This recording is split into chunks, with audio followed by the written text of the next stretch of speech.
J'ai rencontré Gabriel Jarosson qui est un expert en investissement dans les startups. Il a créé un club d'investisseurs pour les personnes ayant un capital limité afin qu'elles puissent réaliser des projets en commun.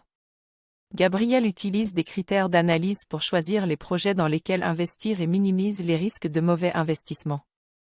J'ai beaucoup appris en lisant son livre « Mes secrets d'investisseurs » et j'ai pu comprendre ses techniques en matière d'investissement dans les startups.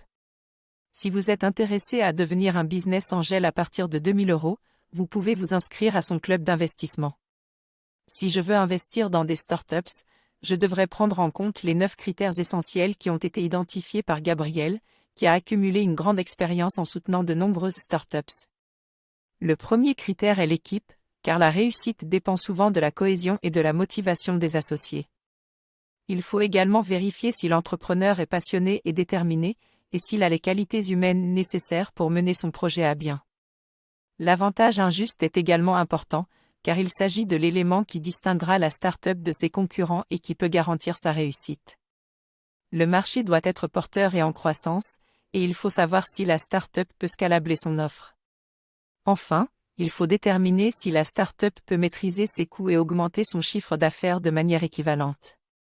Pour évaluer une start-up avant d'investir, il y a plusieurs critères clés à prendre en compte. Tout d'abord, je dois m'assurer que la start-up est capable de créer une véritable valeur pour ses clients et de se faire rémunérer en conséquence. Ensuite, je dois analyser la marge de l'entreprise, qui détermine réellement sa capacité à se développer. Je dois aussi évaluer sa valorisation, qui dépend de sa valorisation au moment de l'investissement et au moment de la sortie.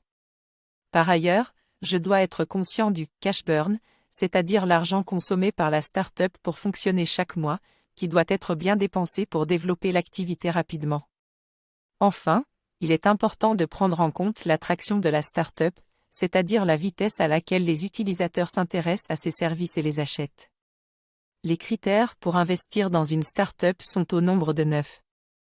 Je dois en particulier vérifier que la solution de la start-up répond à une demande du marché et qu'elle est prête à être adoptée.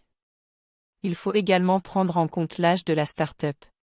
Si elle a mis 5 ans avant de chercher des fonds d'amorçage, cela peut être un signe qu'elle manque de traction ou que l'entrepreneur n'est pas très bon dans la communication de son projet. Je peux utiliser ces critères pour mes choix d'investissement en les adaptant à mes objectifs et ma situation personnelle.